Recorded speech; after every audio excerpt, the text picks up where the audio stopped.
we've sold over $5 billion worth of hotel real estate in the last 7 years. So we are very far along, and 80% of our earnings base will be coming from fee-based income as opposed to owned real estate income. And I suspect we will sell more real estate over time and become even more fee-based as a driver of our earnings. I would say one thing: in order for that to work, you have to have very strong brands, and we're blessed with a great brand halo in Asia.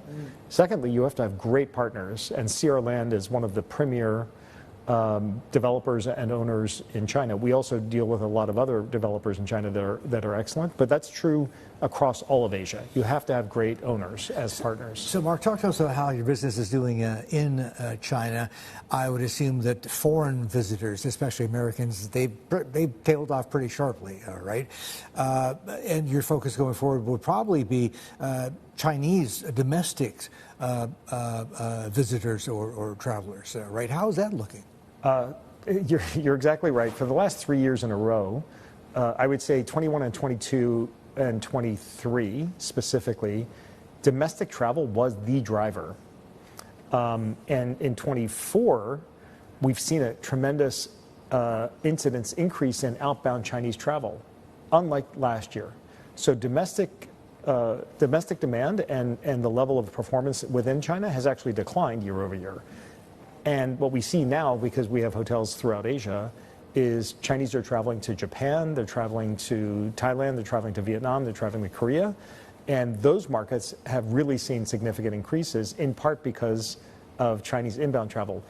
The recovery of airline schedules from different countries is somewhere, if it's Asian countries, somewhere between 70 and even over 100% of pre-COVID levels. But from the United States, only 30. So only 30% of the schedules have been restored.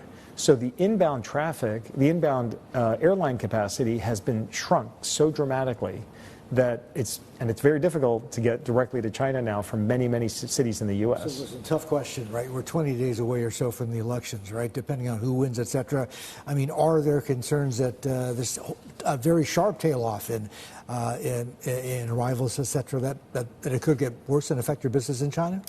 I actually look at it slightly differently. We've been there for 50 years, and we're dealing with many state-owned enterprises. We also have a JV with Home Inns, which is part of the Beijing Travel Group, which is state-owned.